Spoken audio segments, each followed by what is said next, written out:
Well, good evening, everybody. Welcome to tonight's lecture. Vet Education is proud to present a free lecture on the top anaesthetic differences between cats and dogs. Now, I know many of you who registered for this lecture saw the title as being the top 5 anaesthetic differences between cats and dogs, but I got carried away and there's 10 in tonight's lecture. So hopefully that won't disappoint anybody. Hey, it's wonderful to see people from all over the world logging in tonight, this morning, the middle of the night. You guys are all absolute legends for logging in, and thank you so much for supporting this lecture. This lecture has actually been brought to you by an upcoming course that we have here at Vet Education. I'm going to tell you a tiny bit about as we go through the lecture. It's a 4-week course for veterinary nurses and technicians called Essentials of Anaesthesia in Small Animal Practice.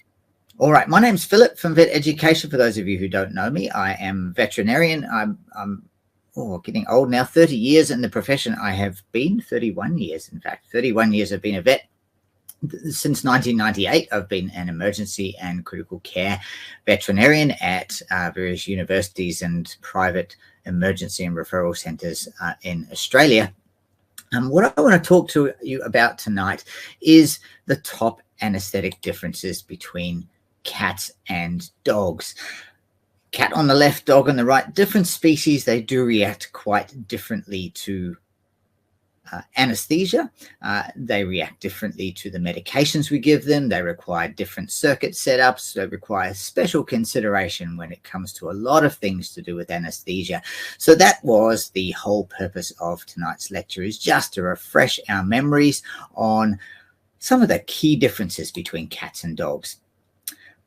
Why are we doing this? Well, cats have actually got a documented higher anaesthetic mortality rate than dogs do. And in fact, dogs and cats have about 10 times higher documented anaesthetic mortality rate than people do. So, you know, as species, cats and dogs, they do have higher documented mortality rates. Cats have got higher than dogs. They have different physiology. We know they have different physiology. They have different metabolic pathways that, or different capacity to metabolize certain anesthetic drugs. Certainly their physiology is very, very different in the way that they react to stress. They also have different comorbidities. The cat disease textbooks carry some very different disease chapters than dog internal medicine textbooks as well. They're more challenging to monitor because they're tiny, and so things like our ECGs, we don't get quite as good waveforms from our ECGs, so sometimes they're a little bit challenging to interpret. Sometimes blood pressure is a little harder to get in our cats as well. Cats have also got unique requirements for anesthesia due to their unique, really tiny size for the majority of them and the way that they metabolize their drugs. So let's start off with the first of these, and that is fasting. You know, cats have actually got a shorter gastric emptying time than dogs. Gastric emptying in cats can be complete from as little as 30 minutes up to about 3 hours. Now, that's not that significantly different from a dog, but many dogs will still be emptying their stomach 4 or 5 hours after a meal, whereas in cats, the vast majority of cats with normal gastric emptying will have gastric emptying complete within about 30 to 120 minutes, so half an hour up to maybe 3 hours, or 2 hours rather. So, you know, about half the length of time that we would expect in the dog. So this might cause us to ask the question, do we need to fast cats as long as we need to for dogs? Well, there's no clear right answer to this, because we know, and please feel free to type in the chat box there, if you have seen a cat that has been fasted for 12 hours prior to presenting to your clinic, that has a pre-med or has an anesthetic and then vomits up seemingly undigested cat biscuits from the night before. Okay, and they may do that after pre-medication. They may do that as they're waking from anesthesia. So certainly cats can have delayed gastric emptying under certain circumstances. And one of the circumstances in which we may expect gastric emptying to be delayed is with certain medications. Morphine and methadone, dexmedetomidine, medetomidine, and xylazine are all known to delay gastric emptying, and they may in fact predispose cats to gastroesophageal reflux. So we may not even see vomiting in cats that have had these medications. Certainly with dexmedetomidine, medetomidine, and xylazine, we quite commonly see vomiting in patients that are pre-medicated with those alpha-2 agonist medications, either following their pre-med or perhaps during anesthetic recovery. But just bear in mind that those alpha-2 agonists, as well as methadone and morphine, can increase the risk or rate of gastroesophageal reflux. And so it's very important that we're mindful of how we approach cats that have had these medications. Okay, so morphine and methadone decrease the competency of the lower esophageal sphincter. Okay, they also delay gastric emptying a little bit, and so that's the reason why we get an increase in gastroesophageal reflux with those opioids. So it's just something we really need to be mindful of. So that's maybe one possible reason why we may not want to shorten the fasting time prior to anesthesia in cats, despite the fact that in normal cats, gastric emptying should occur in a much shorter period of time than it does in dogs. There's another reason why we might also see these animals, these cats particularly, that will vomit after pre-medication or vomit after surgery, and that is that gastric emptying times are quite delayed or prolonged with stress. So the stress of being plucked out of their nice sleeping place at home and put in a cat cage and brought to a vet clinic, and smelling dogs, hearing dogs exposed to strange odors and sounds and those sorts of things causes stimulation of the sympathetic nervous system in the cat, and that delays gastric emptying. The other thing that also delays gastric emptying as well is dry food. So if you decide in your practice that a certain subset of patients are going to be allowed food for up until maybe 6 hours prior to anesthesia, it's really important to consider that the meal they have should be wet food or perhaps pureed food that is perhaps going to stick around in the stomach for a little bit shorter time. So should cats have shorter fasting times than dogs? Well, we actually don't have any evidence base for shortening fasting times in cats, despite the knowledge that we have of shorter gastric emptying times, because it's confounded by the way cats behave around certain medications and the fact that physiologically things like stress and dry food can prolong gastric emptying. So we should, regardless, prepare for reflux and vomiting. There is a thought process that has been written about in the latest ISFM feline anesthesia guidelines that many cats may benefit from administration of omeprazole prior to anesthesia, and that this administration may obviously raise gastric pH and perhaps lead to the reduction in the risk of severe scarring should gastroesophageal reflux occur. We also want to try to reduce stress in feline patients. So fear-free feline handling and really great practices that we can adopt for specifically cats to reduce stress can also help potentially reduce the risk of gastroesophageal reflux and vomiting around anesthesia. Gabapentin, perhaps pre-visit gabapentin if patients are able to tolerate that medication and there's no particular contraindication to it. And for selected cases, maybe those patients that are perhaps diabetic, the very elderly cats, perhaps pediatric patients as well, we might recommend fasting for as short as 4 hours only in those patients. And as I've already mentioned, maybe moist food for that final feed. And water removal can actually occur at the time of pre-medication. Cats really don't retain water in their stomach for very long. So cats, particularly compromised cats or elderly cats, cats with high obligate water requirements, such as patients with kidney disease, for example, hyperthyroid cats, those sorts of patients should be able to have access to water right up until the time of pre-medication.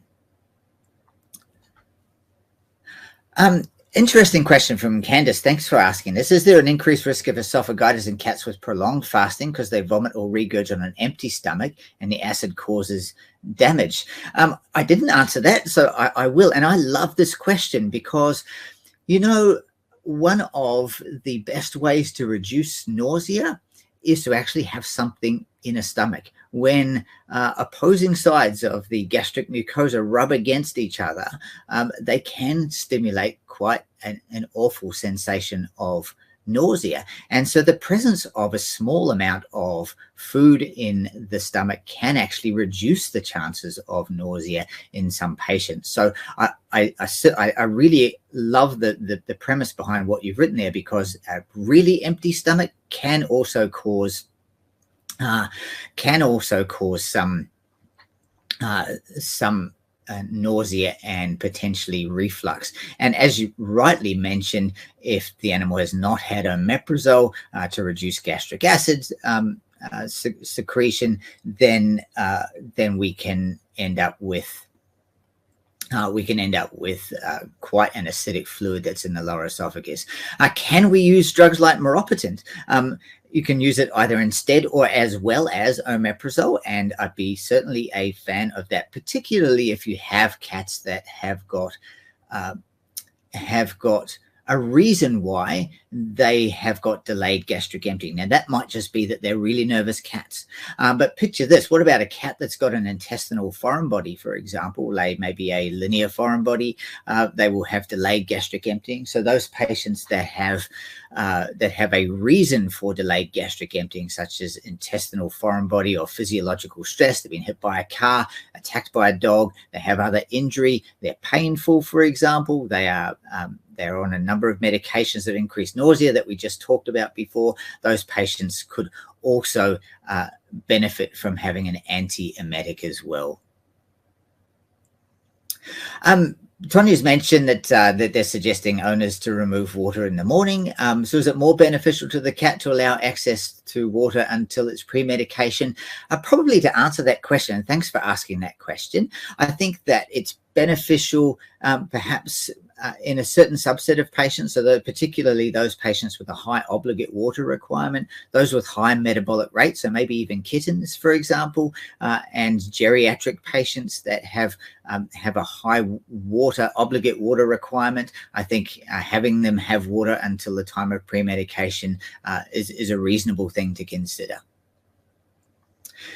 Can you use ondansetron as well, dalasetron, ondansetron along with omeprazole? Yes. So the short answer there, you can use a direct antiemetic like ondansetron or dalasetron as well as omeprazole, or you could use meropitant and omeprazole. So you could even use metoclopramide if you wanted to, if you were sure that your cat did not have an intestinal foreign body. So great questions. Thanks so much. Hopefully we've answered those all right. Let's move on to point number 2, pre-anesthetic assessments. Cats and dogs, as I've already intimated right at the start of the lecture, have very different diseases a lot of time to dogs. The thing with cats is they like to hide their diseases. They can present with quite significant comorbidities without any clinical signs at all. For example, the cat in this picture here could be a healthy cat, and I sincerely hope it is. It looks really nice and healthy, but it could be really sick, right? It could be in shock. It could have an intestinal obstruction. It could have heart disease. We don't know, because cats oftentimes don't show any symptoms of disease until we go looking for them or until we stress that cat. So pre-anesthesia patient assessment, particularly in cats, we do this for dogs as well, but cats, I think we need to have cast the net maybe a little bit wider to catch some comorbidities that we otherwise might miss if we just did a physical examination in history. No doubt the thorough history review is really important, although, as I've just said, many cats can have underlying disease without showing any symptoms. So sometimes our owners are unaware of any problem with their cat when they bring the cat into us. Even on physical examination, we may miss things on a physical examination in a cat that we might pick up through laboratory and imaging assessments. And I've written as appropriate there, but given what I've just said, that we can miss things on physical examination, when should we run laboratory and imaging assessments in a cat that is about to have an anesthetic? Well, if the patient's young and healthy, they don't have any comorbidities evident on history and physical examination finding, our pre-anesthetic assessment may be, pack cell volume, total protein, and glucose. If the animal is at either extreme of age, then maybe we may look to running biochemistry analysis, maybe CBC if there's anything that perhaps might clue us into maybe an inflammatory disease process, neoplastic disease process going on in patients that are just not quite right. Imaging assessment is a really interesting one, and I'll explain this a little bit more, because a little bit later on, stress, we've already mentioned how stress can delay gastric emptying and can cause, perhaps a higher incidence of gastroesophageal reflux and maybe vomiting, but it can also confound our physical assessment, as many symptoms of stress can also herald underlying disease. So if a cat's really stressed, they can frequently have hyperglycemia. Some of them may even have glucose in their urine. We may even get a hemic type of murmur, or the gallop or a murmur in our patients. The heart rate may be really slow if the cat's suffering stress to the extent that it develops shock, or the cat may have extreme tachycardia just because of the sympathetic and adrenal gland stimulation, and the cat may be hypertensive as well. Now, all of these, hyperglycemia and glycosuria, we're thinking diabetes mellitus, maybe even hyperthyroidism in some cases, cardiac gallop or arrhythmias, maybe cardiomyopathies may be present as well. Bradycardia and tachycardia, well, that could be present with endocrine disease or primary cardiac disease, and hypertension as well as a key disease finding in some endocrine diseases, as well as primary hypertension and secondary to some cardiac diseases as well. So there are some things that we might pick up in a physical examination that we would want to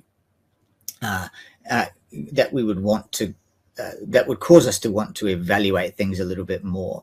Hyperthyroidism affects up to 10% of cats that are middle-aged or older. These cats that are 8 to 10 years of age and older, and it can contribute to cardiac disease. So there is an argument for T4 screening in cats that are elderly, certainly at the very least serum biochemistry to determine liver enzyme concentrations, cholesterol, and those kinds of things, as well as a T4 assessment in those particular patients. If you're concerned about heart disease, if you hear a gallop or a murmur in a patient that has not had one before that you're seeing, or if it's a brand new patient, middle-aged to older particularly, but even in younger patients, NT-proBNP can be run in any cat with evidence of cardiac disease. What it does, a negative result on an NT-proBNP test tends to rule out cardiac disease. So it's kind of nice. It means if you've got a gallop or a murmur and you run an NT-proBNP, the heart, and you get a negative result, it tends to maybe put the risk of severe cardiac disease in a lower category than perhaps something that may be caused by stress and anxiety and so on. Can stress, Jill's just made a comment, stress can stop us getting near the animal completely. Yeah, in some cases it can. And I think that's where we need to get smart about our anesthesia protocols in our feline patients, maybe even delaying the procedure to the following day, pre-medication with gabapentin at home before that cat presents to us, perhaps using pre-medications that are a little bit more hands-off for our patients so that we can assess them when they're a little bit sedated and so on. But you raise a really good point, and this lecture's, we don't have enough time to go into lots and lots about feline anesthesia particulars, but I really like that comment there that cats are really unique in just how much they can amp up their sympathetic and adrenal gland stimulation in response to stressful stimuli. Other tests we can do in patients that are at risk or deemed at risk would be the echocardiography. Blood pressure, I think, is a really nice test to do, particularly in middle-aged to older cats, and particularly if you've got concurrent, murmurs or gallops and those kinds of things. Abdominal ultrasonography is another one. If you have a sick cat, and in some cases there may be an argument even for doing abdominal ultrasonography in cats with respiratory disease, and I should have written TFAST there as well, but if I have a cat that has tachypnea, okay, so rapid breathing, I think that a TFAST ultrasound would be really helpful, especially if this cat has a gallop or a murmur. If I've run an NT-proBNP and I get a positive result, I'm more inclined to want to do a pre-anesthetic check with ultrasound to assess the size of the left atrium and compare that to the size of the aorta. If I have a large left atrium, my cat has heart disease. Okay, if it's enlarged, the ratio of the left atrium to the aorta, if that's bigger than about 1.7, 1.8 to 1, then so that atrium is bigger than 1.8 times the diameter of the aorta, then my patient's got heart disease. Okay, it's a really nice, simple thing you can do. But if I have a patient who's tachypneic in the absence of heart disease, then I'm certainly going to do a TFAST as well. And if I don't find anything there, I'm inclined to do an abdominal ultrasound. Now, that might sound weird, but I'll tell you why. Some diseases in cats, gastric distension is one. Sometimes pancreatitis. Sometimes patients with acute abdominal disease from a whole range of different causes can present with respiratory distress as the only presenting sign. So if you have a sick cat and it's got tachypnea and you do TFAST ultrasound, so you're ultrasounding the left atrium, comparing it to the aorta, looking at the lung fields, and you don't find anything particularly abnormal there, have a look at the abdomen, do an AFAST evaluation of the abdomen to look for signs of abdominal disease, gas in the abdomen. Sometimes even intestinal perforation can cause respiratory distress as the only clinical sign that you can see. So just bear that in mind.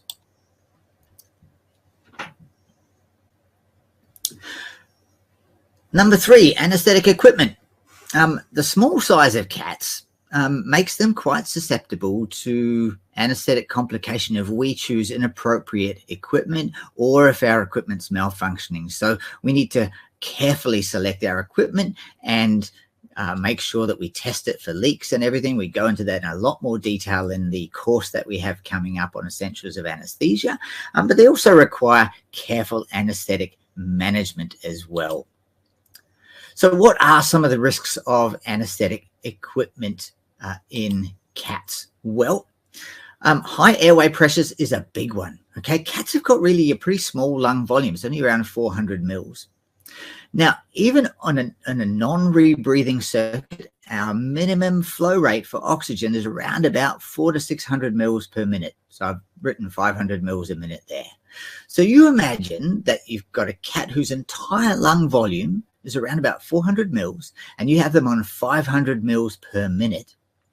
That means, okay, given that the cat's tidal volume is not 400 mils per, they don't empty out their lung with each breath. They only do that, they only empty out probably 10 to 12 mils per kilo perhaps as their tidal volume. So within 30 seconds or so, this lung could be really markedly distended, and that can result in pressure damage to not only the major conducting airways, but it can also cause lung rupture as well. So if the anesthetic pop-off valve is closed, or if the circuit is blocked by a sandbag or a kink or something else going on.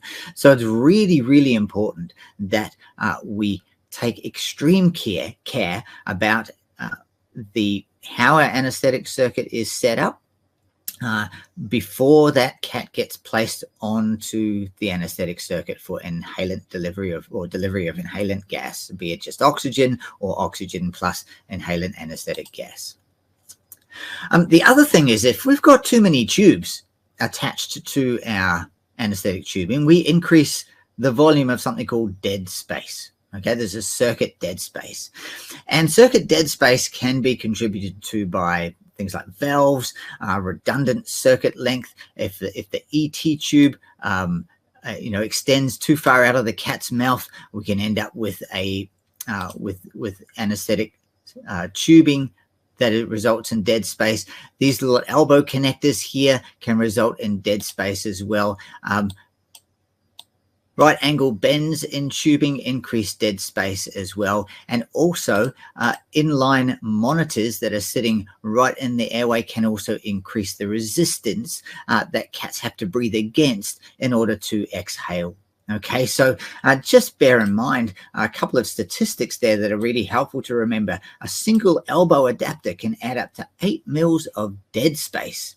Okay, and we really don't want that much added to our circuit. Okay, even our monitoring, capnography, even side stream as well as inline, they both can cause an increase in circuit dead space. So I've put a couple of pointers there in the notes just with respect to tube diameters and those kinds of things as well. So how do we get around some of these anesthetic related potential complications for our cats? Well, obviously, setting up and preparing your anesthetic circuit with the valves open before you connect the cat is a #1 key thing. We can have in-circuit monitors, safety pop-off valves. In their most simple form, you can get these little high pressure alarm systems that trigger off, I think, at around 25 millimeters or 30 millimeters of mercury pressure. That will let you know, centimeters of water pressure, that let you know when that circuit is at high pressure. Okay, but the best things are in-circuit monitors or safety pop-off valves there in the circuit. But as I say, you can get these little high pressure alarms that just attach to the side of the circuit, and they will let out a really loud beeping sound if the circuit pressure rises. And I think that they're really, really helpful if you are not able to go to the expense of an in-circuit manometer. The other solutions we're talking about are circuit dead space. We don't really want any more than about 2 to 3 mils per kilo, which is less than 20% of tidal volume. Note that that's a maximum level of dead space that we want to have. Okay, I'd prefer it if the volume of dead space was less than that. We can get low dead space adapters. Diameter of our capnograph adapter should exceed the diameter of the patient endotracheal tube because it results in less resistance to that patient breathing out. So make sure that your capnograph adapter has a nice wide tube attached to it. Trim the ET tube length so it ends just outside the cat's mouth. And if you're using rebreathing or circle systems on larger cats there, use ones with smooth lined tubes. Okay, so the non-corrugated smooth inner tubes there, and lightweight low resistance plastic valves. Now listen, your husband's got a safety pop-off valve. That's interesting, and I hope it never goes off, but thank you for sharing that. Number 4, anesthetic circuits and oxygen flow rates. Now, most cats are going to require a non-rebreathing circuit like this AIRS T-piece that we've got in the photograph here. When we're using these non-rebreathing circuits, oxygen flow rates should be above 200 mils per kilo per minute with a minimum flow of 500 mils a minute. What this means is that a 2 kilo cat needs to have a minimum oxygen flow of around 500 mils per minute. Basically, they need this high oxygen flow rate because there's no carbon dioxide resorption occurring in these circuits. So the oxygen that's coming in through this tube here and into the patient there needs to be of sufficient volume and at rate to flush carbon dioxide out of the lungs out through this expiratory limb down there. So that's the reason for those high oxygen flow rates. It's kind of a little counterintuitive because these small patients, they will lose heat quite quickly, and oxygen, compressed oxygen is quite cold, and so our patients are going to lose body heat. So this brings to mind yet another thing that I haven't mentioned later on in the talk tonight, that these patients really need active warming from the time that they're given a pre-med. They should be in nice warm cages. Pump some warm air through a bear hugger into that animal's cage when they get their pre-med, so that they're warm enough when you bring them out. They should be nice and toasty warm when you bring that cat out of its cage to anesthetize it, and then start active warming as soon as these patients have anesthesia induced. So, recirculating blankets, bubble wrap, putting socks on, warm air blankets, those kinds of things as well. For larger cats that are on non-rebreathing circuits, the flow rates are a little bit lower, but for the first 10 to 15 minutes, this is the same as for dogs. We usually run their oxygen flow rate at around 2 to 3 liters a minute, because for rebreathing circuits, there's a lot of room air in the tubing in the circuit. So by running the oxygen flow rate on a little bit higher, we can fill up that circuit and denitrogenize the circuit, so the animal is getting 100% oxygen. Thereafter, we turn the maintenance rate down to around 500 mils a minute. The reservoir bags, little tiny cats need a reservoir bag of around 500 mil. You can get smaller ones, which I quite like to use for kittens that are only sort of 100 or 200 mils. And I think if you're using those to give ventilation support for your patient, they're a lot better than the 500 mil bags. But yes, the reservoir bag needs to be nice and small for these tiny cats. For cats bigger than 5 kilos, a 1 liter bag's usually fine. Great question here. Do we warm up our fluids and keep them warm during the procedure? I love that idea. Fluid warmers are another great way to keep your patient warm as well. So I'm a big fan of those too. Number 5, drug metabolisms. Kittens up to 5 months of age have got a variable ability to metabolize via their hepatic cytochrome P450 enzyme system. Okay, so they're unable to detoxify some of the anesthetic drugs that we use. Metabolism is also a little bit slower in these patients. So sedative medications that in an adult cat might not last that long, like for example, diazepam in a normal cat, may last quite a bit longer in a pediatric patient, simply because of the reduced activity of the liver in terms of metabolizing and detoxifying these compounds. Sedative drugs can therefore have quite a profound effect, so greater level of sedation and a prolonged level of sedation as well. Note that most of our anesthetic drugs that we give by injection are metabolized in the liver. Isoflurane's lovely. It's exhaled through the lungs, so as long as the cat's breathing okay, that should be good. But almost everything else we give to our kitty cats is metabolized in the liver, and some of it's excreted in the kidneys as well. So just bear in mind for these younger animals. For older animals, cats older than 10 years of age, they are at higher risk of anesthetic death, independent of the American Society of Anesthesiologists risk assessment status. Now, many of you will be using the ASA risk assessment status and giving your clients an estimate of an approximate anesthetic mortality risk. Okay, I think it's a great thing to do, because it prepares owners mentally for the possibility that their cat or dog may not make it through the anesthetic. Okay, I think that it is really professional of us to say to a client, your cat has septic peritonitis, it's 12 years of age. Both of these things increase anesthetic mortality risk.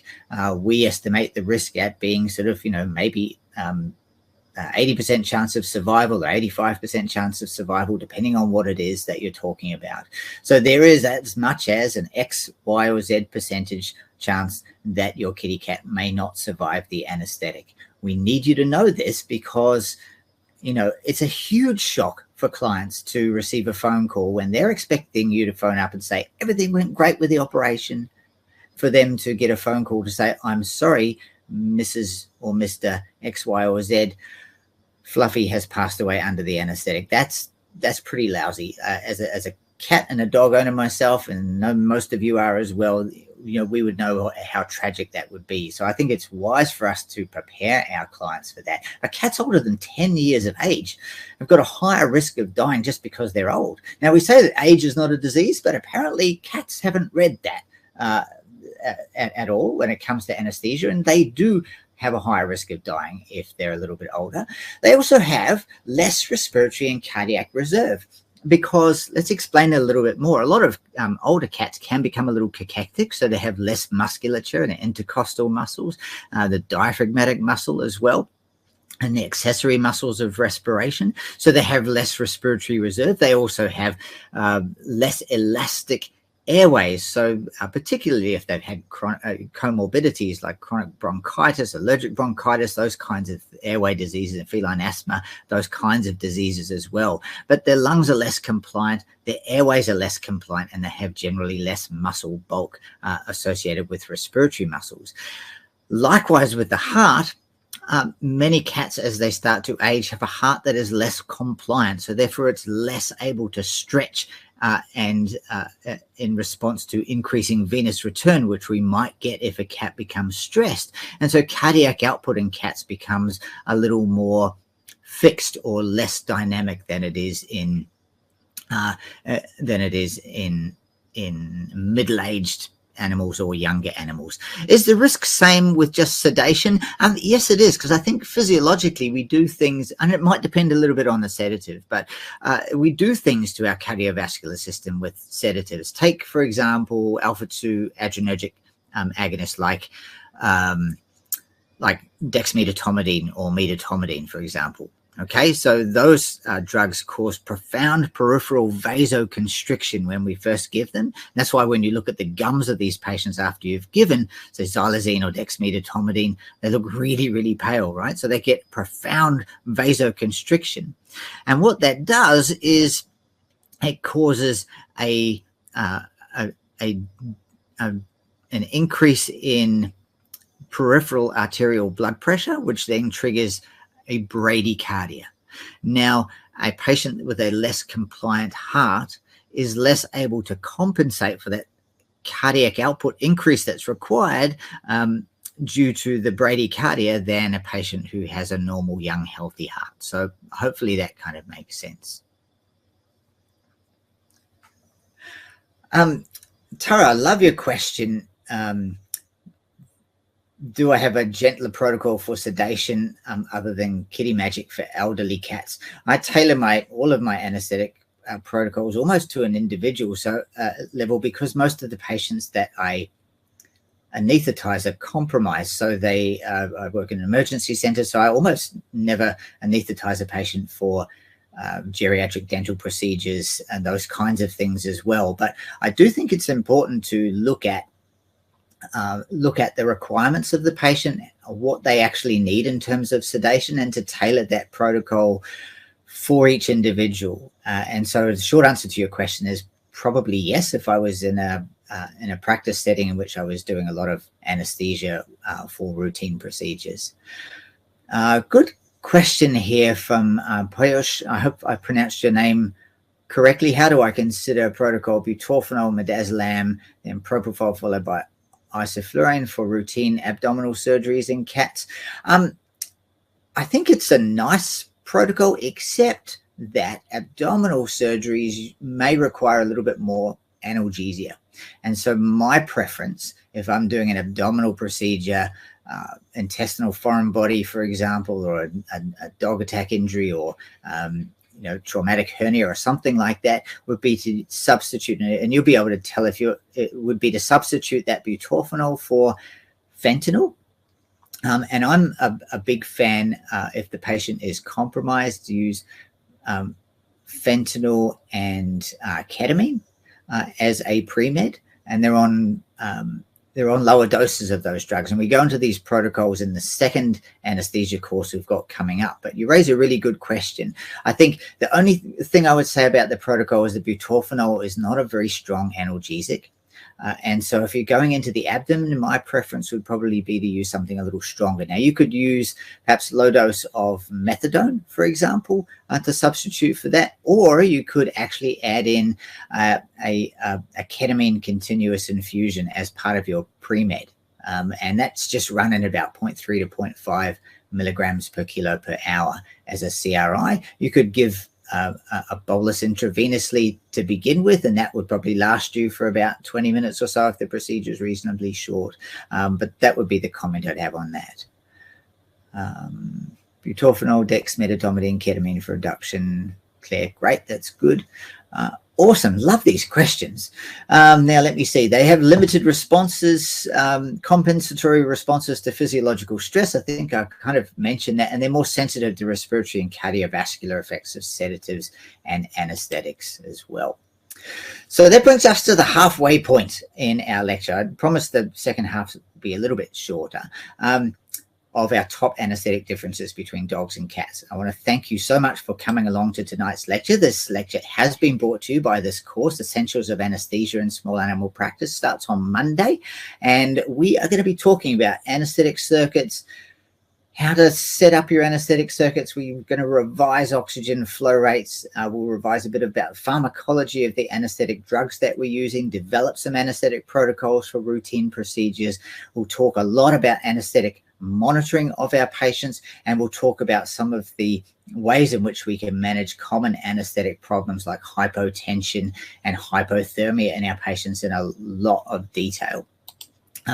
It's a 4-week-long course.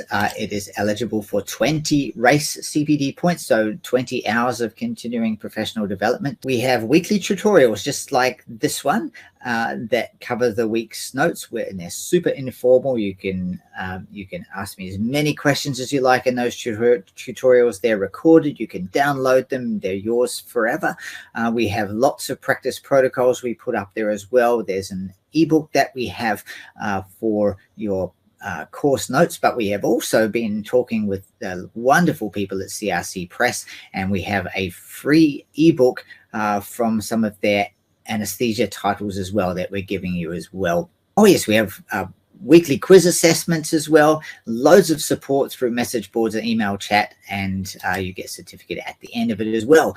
So there we are. Those are all the things I was trying to talk about. The special extras are things like practice protocols as well. And there's one more thing that I said I was going to mention, a special discount. There is a discount code. If you are really keen to sign up for the course, remember this, write this down. Anesthesia 5 is the discount code. Gives you 5% discount off the cost of the course if you're interested in doing that. So that's just for you wonderful people who have registered for this particular lecture. So thank you so much for coming along. Let's move on to blood volume. Cats have got a smaller blood volume than dogs do. So dogs have got a blood volume around 7 to 9% of their body weight. So a 10-kilo dog is going to have between 700 and 900 mils of blood in its circulation. A cat has a blood volume, roughly 2/3 of that. So 5 to 7% of their body weight is made up of blood volume. Now, obviously, in a really obese patient, these percentages are going to be a bit lower. In a really cachectic, skinny patient, they're going to be a little bit higher. But basically, in a normal body weight, body condition score about 2.5 to 3 out of 5, you're going to have dogs with blood volume of 7 to 9% of body weight, and cats between 5 to 7%. Why do we care? Well, when we're giving fluid boluses to our patient, and every now and again, if the patient's hypovolemic, then we might need to give them some fluid therapy boluses. So in dogs, we're going to choose generally about 10 mils per kilo in 10 minutes. In cats, we'll decrease that to around 5 to 7 mils per kilo in 10 minutes.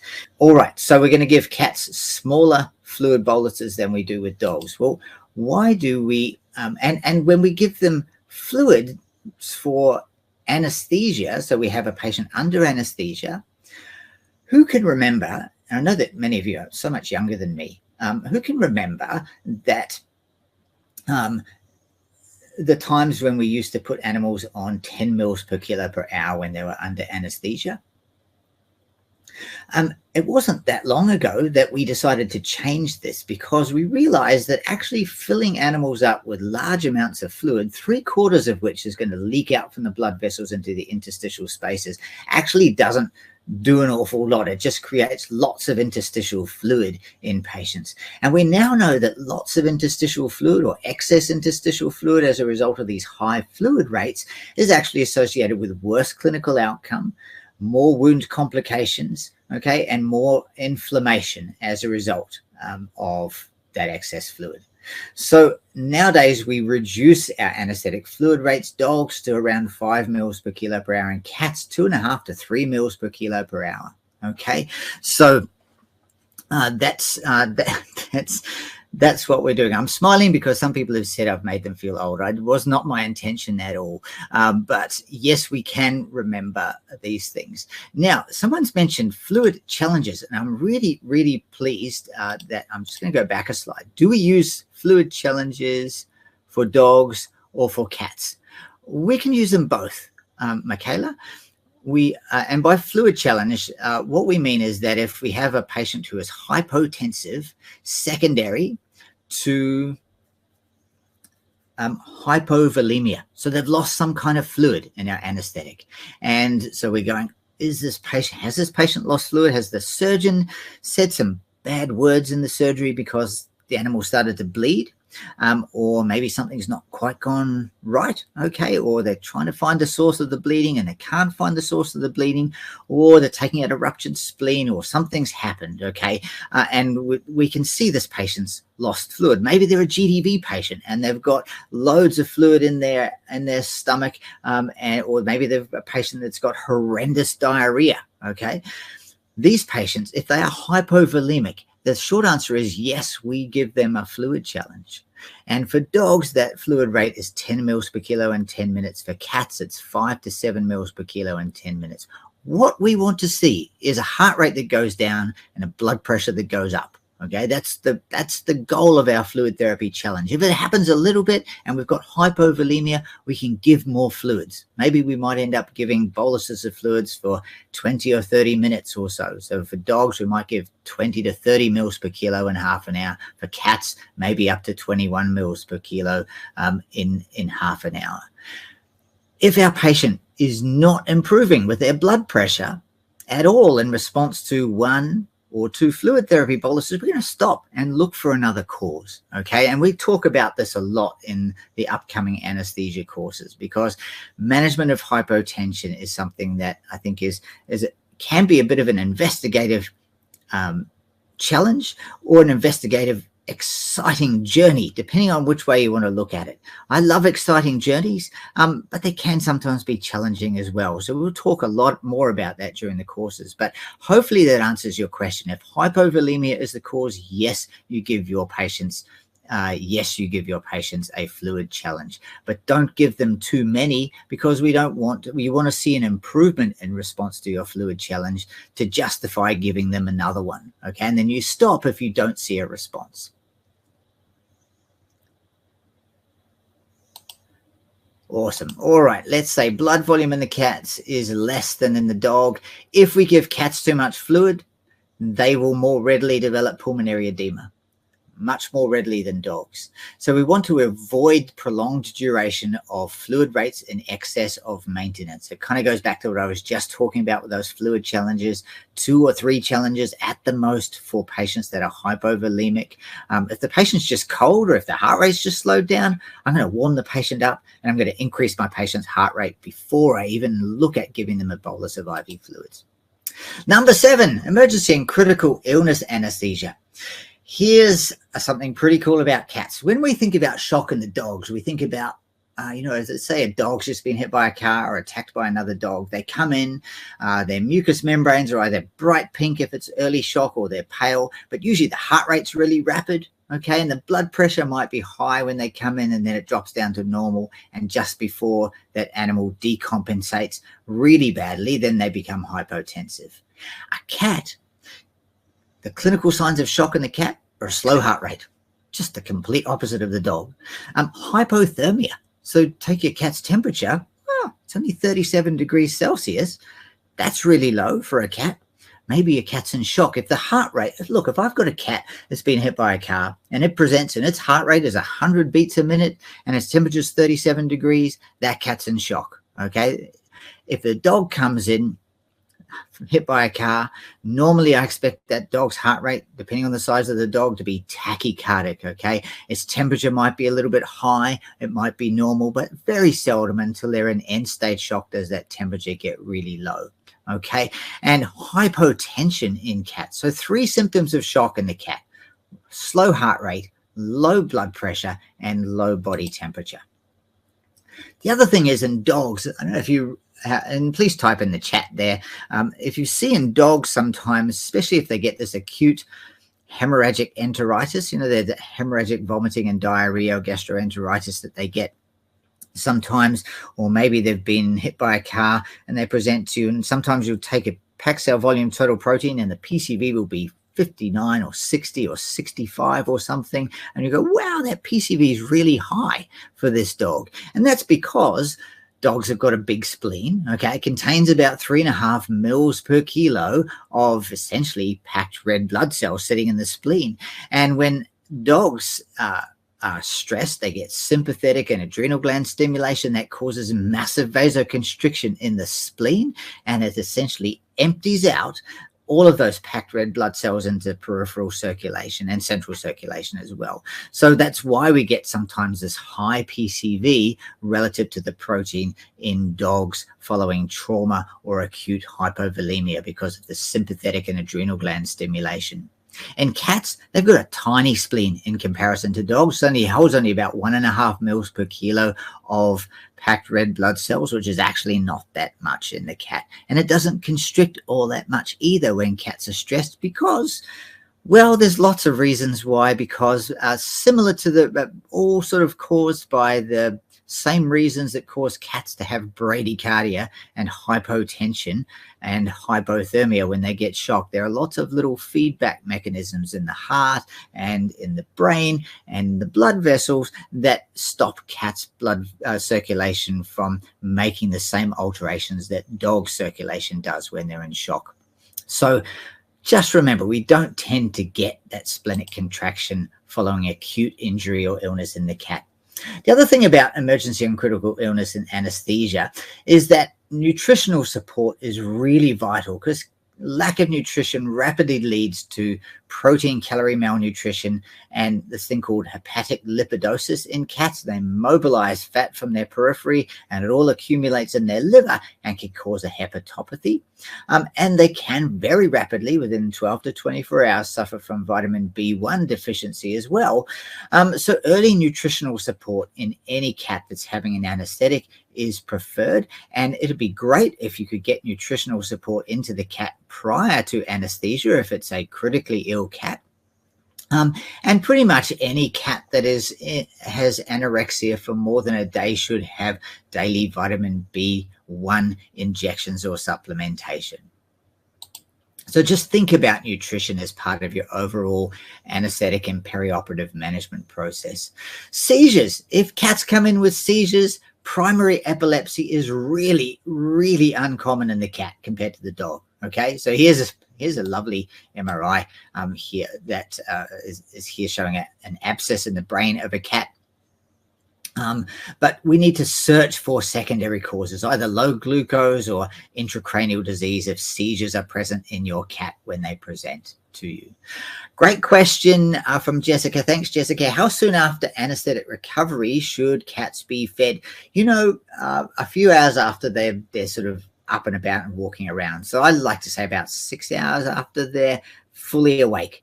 Okay, so that means they're not still drowsy at all. So 6 hours after they're 100% back on their feet, if they don't have orthopedic injury. So they're up and about, walking around 6 hours, then you start to feed them. Within that 6 to 12 hour period is ideal. Okay, if you've got a patient that is critically unwell. Now, for healthy patients, patients that have been in for desexing or routine procedures, lumpectomies, those kinds of things, they might tolerate, they've been eating perhaps up until the night before their anesthetic. They might be fine to leave, until they get home and be fed later on that night. But make sure the food is a wet food that you feed rather than dry food to minimize the risk of that animal vomiting, because they have had a stressful procedure and anesthetic. They might have had medications like morphine or methadone that reduce the rate of gastric emptying as well.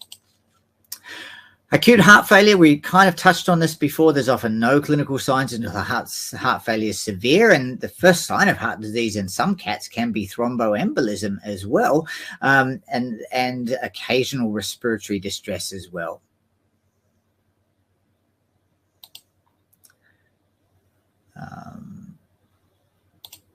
Next slide. Acute abdominal disease. We touched on this before, that cats with acute abdominal disease may not present with any abdominal pain. In fact, about 1/3 of cats with severe abdominal disease will present with abdominal pain. 2/3 of them or more, depending on the disease, will present with no abdominal pain. They can present with respiratory symptoms. So sick animals, sick cats, require thorough investigations, including imaging, blood tests, and urine analysis to try to determine the cause of their problems. Sometimes even exploratory laparotomy is required to confirm a diagnosis. There are some diseases in cats, even some cases of septic peritonitis, that remain undiagnosed until a cat has surgery. So don't feel bad about the fact that, in some of these critically ill cats that we don't get a diagnosis by physical examination and ultrasound and things. We're scratching our head going, what shall we do for this animal? I don't know why it's unwell. Just know that cats are really good at hiding their sometimes serious disease, the colonic torsion. This radiograph here is showing a cat that had a linear foreign body in this abdomen. This cat basically presented vomiting. It vomited once and it looked perfectly fine, didn't even have any other symptoms, no abdominal pain. We find this big long ribbon this cat had ingested and took that out. We're nearly there. 8, monitoring can be more challenging in the cat because they're tiny. ECG tracings are small. If we try to use an oscillometric, so a Dynamap type blood pressure monitor, oftentimes we don't have success with them. Sometimes they're nice and reliable. Other times, and certain cats, especially if they get cold, then these monitors are much less reliable. Pulse oximetry readings can be unreliable unless you've got a really good pulse wave present. So make sure you've got that lovely, nice up and down pulse wave sign on your pulse oximeter before you believe the pulse oximeter reading. And tidal volume assessment is a little more challenging to estimate due to the small patient size as well. Just going back to answer a question about the cat in the previous radiograph there, did the cat actually have anorexia as well? I think the owner brought him in because he was vomiting and it was really unusual for him, so he didn't have enough time to not want to eat. Jules, it's so frustrating to get blood pressure on kittens, and by the time we do the desexing's finished. Yeah, sometimes that can be the case. These animals are really tricky, aren't they? So let me see, just to make sure I haven't missed anything on here. Capnography is really good. Despite the fact that we're going to increase our dead space a tiny bit, capnography is great for determining if we've got enough fresh gas flow, especially on these circuits that are non-rebreathing circuits, just to make sure that we've got sufficient fresh gas flow rates, and the inspired concentration should not exceed 5 millimeters of mercury. I'm happy if it's less than sort of 2 or 3 millimeters of mercury there. Blood pressure.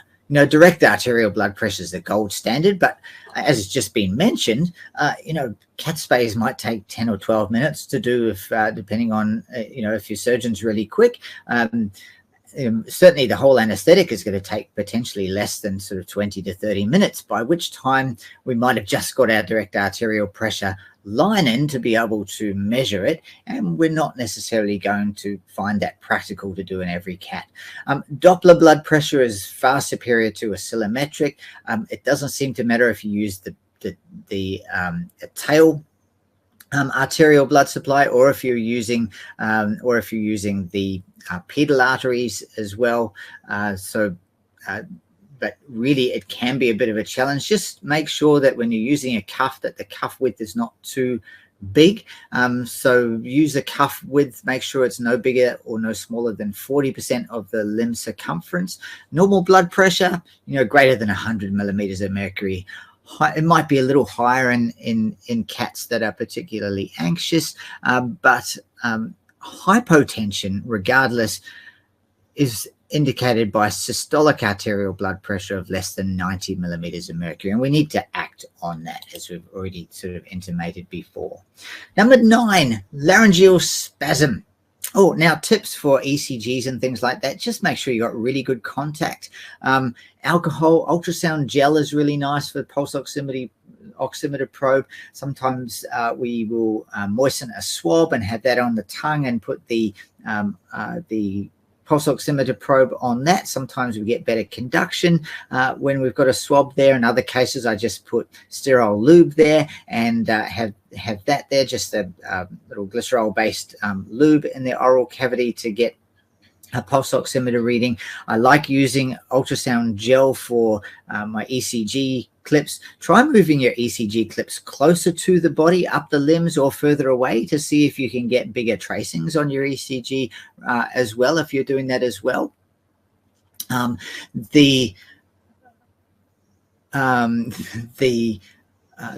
there's just a couple of tips that you can use there as well. As far as blood pressure is concerned, I find I get more reliable blood pressure readings more consistently off the forelimbs rather than the hind limbs.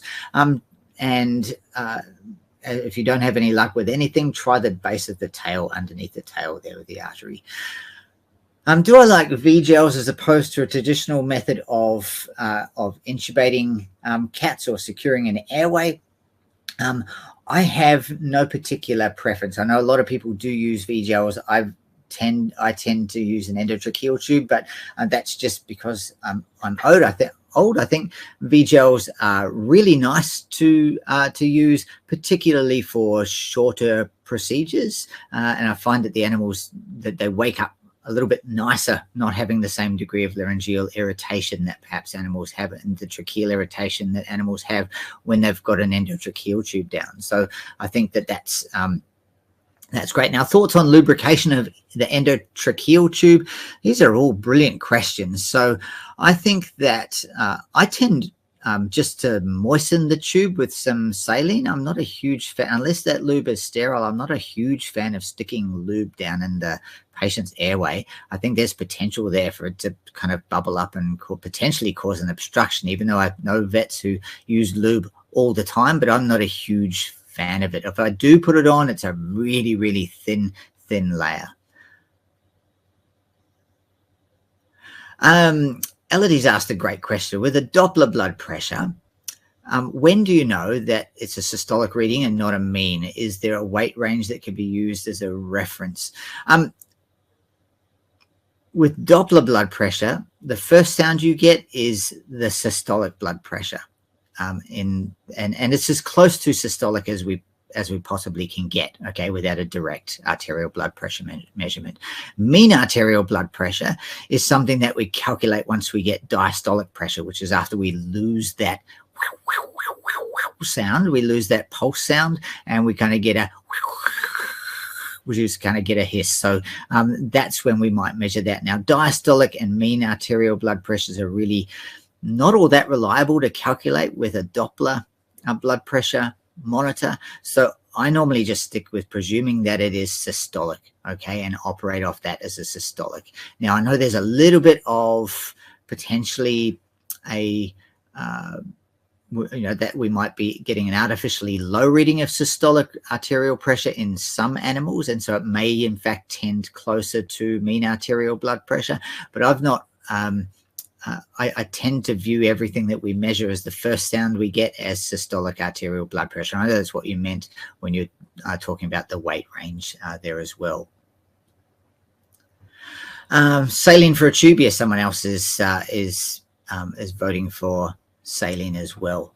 Okay, what have we got? They've got a really sensitive larynx and laryngeal mucosa that can produce really profound laryngospasm that can last for ages. I mean, these cats will become cyanotic and sort of a horrendous blue color when due to laryngospasm, and it can result in quite difficult endotracheal intubation. So 1 to 2 drops of just 2% lidocaine on the arytenoids. Just wait for 1.5 minutes or so. I like to wait for about 60 to 90 seconds. It's a long time when you're hanging around, standing there with a cat's tongue in your hand, looking down, going, "Is it a minute yet? Because I really want to poke the tube. But I really want to intubate this this cat's airway."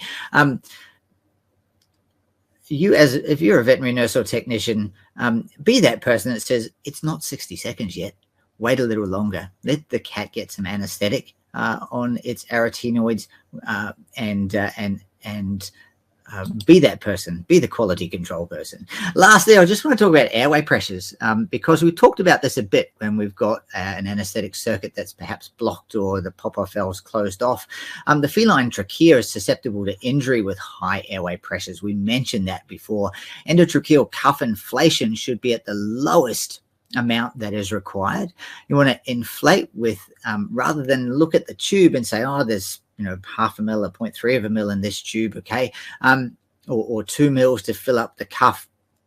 Just begin with 0.3 to 0.5 mil increments, and then a little bit of positive pressure ventilation. Just listen for a leak, okay? We're listening for a leak. So we're going to put 0.5 mil of air in our ET tube cuff, and then we're going to squeeze our anesthetic rebreathing bag or a reservoir bag if it's a non-rebreathing system. And we're going to listen for any air that's escaping out from around the outside of that ET tube. Okay, this is a listen for a leak technique. If we hear something, we put another 0.5 mil in. Do it in small increments until you don't hear a leak. You can get these lovely little cuff pressure monitors there, and the optimum cuff pressure is 20 to 24 centimeters of water. Okay, there are one of the brands there is something called True Cuff, an endotracheal cuff pressure measurement, and that's recommended. But just make sure that you listen for a leak, and if you've got one of these cuff pressure measurement systems here, then you can be sure that your cuff is not at an excess pressure. Good question. Just going back to that laryngospasm there, do I like lidocaine instead of the phenylcaine spray? I do. Certainly the latest ISFM feline anesthesia guidelines suggest just drops of lidocaine as well. They and not with any added adrenaline or anything like that in it. The co-phenylcaine spray, some of those have got phenylephrine in them to cause some vasoconstriction there. I just don't think that it's probably all that necessary. I know that it's put there to reduce some swelling that might occur secondary to irritation of the arytenoids, but the latest ISFM guidelines just say some lidocaine spray. So I actually lidocaine drops, and so that's usually what I use.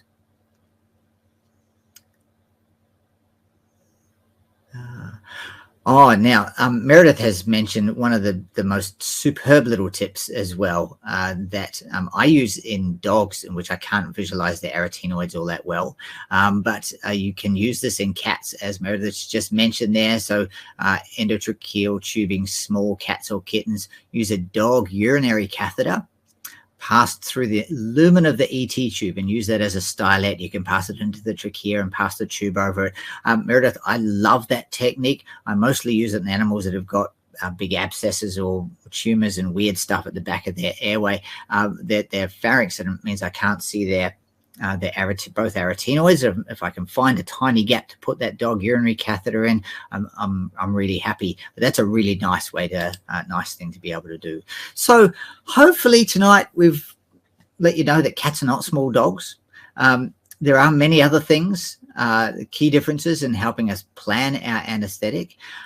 As we've already mentioned, tailor each anesthetic to the individual patient. Yes, there are some really great formulas out there. Just make sure that we are looking at each patient as an individual, because we may uncover something. Maybe that we have a cat that's a little bit more underweight or a cat that's overweight, and so our anesthetic doses even may need to be altered. Perhaps we might choose to use a different sort of a combination because of perhaps decreased liver function, maybe excess body mass, underlying disease, and so on.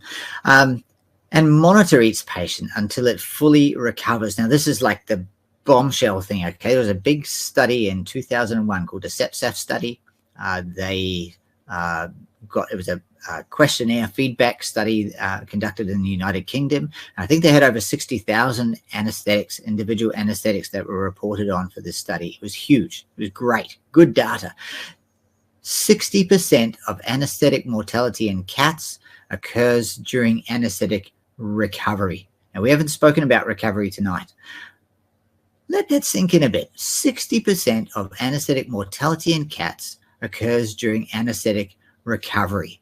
So when this animal is taken back to the ward, okay, it's recovering in the anesthetic, recovering in anesthetic recovery, and maybe we've extubated that patient, okay, and the cat's starting to wake up a little bit. 60% of anesthetic mortality in cats occurs from that point until the cat is fully recovered or it dies, okay? 60% of anesthetic mortality. I like to think about those cats that are just extubated, and dogs for this matter. I like to think about how I'd monitor them in the same way that I would monitor a patient that appears like I've just extubated them, but a client's brought this patient through the front door of the hospital. So if I had a patient that's sitting on the examination table and it's got incomplete gag and swallow responses, it's mentally not normal, it's non-ambulatory, it's got reduced body temperature, it may be a little bit dehydrated, or it may have too much fluid, I'm not really sure. Perhaps it's, I've already mentioned hypothermia. How closely do you think I should monitor that patient? And Jill, that ties in exactly with the question that you've asked. How soon after extubation can we walk away from the cage? That's a great question. And what I'm saying is I think we should really monitor our patients really intensively and not walk away from that cage as much as we possibly can help it until this patient is standing up and ambulatory, because I can't repeat that sentence enough. This is a really high risk period in anesthesia. It is for dogs as well, but their mortality rate in this period is not as high as cats. It's a key difference here. Dogs can certainly die in anesthetic recovery, but cats, man, this is a really dangerous period from them. So the more you can monitor them and the longer you can monitor them, the less the risk is for these patients. So hopefully that answers that question okay. This has been a lot of, well, I've enjoyed myself. I hope that you have enjoyed the lecture as well on the top anesthetic differences between cats and dogs, brought to you by Essentials of Anesthesia in Small Animal Practice course that starts on Monday, February the 20th.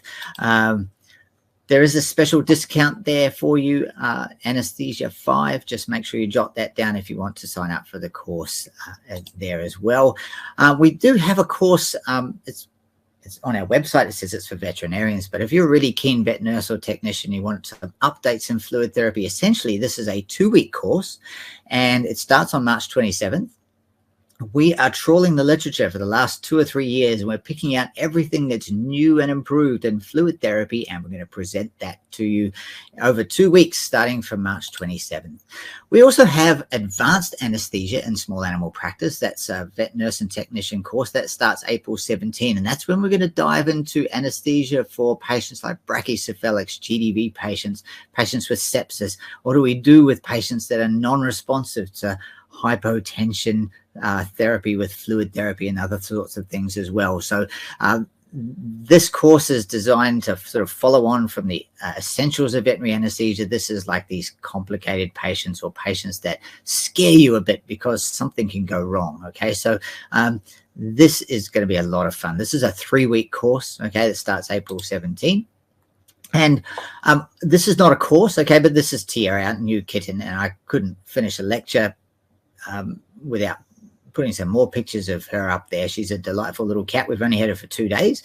And this is Vlad, our dog. And the two of them are getting on like a house on fire right now. So that's awesome. Thank you so much, everyone, for coming along tonight. It's been my absolute pleasure to spend the evening with you. And thank you to everyone who stayed up in the middle of the night from the other side of the world. I wish you all a wonderful sleep. For those of you who are just starting your day, I hope you have a wonderful day ahead. And for those of you in the evening, I hope you have a lovely evening. Thank you and good night.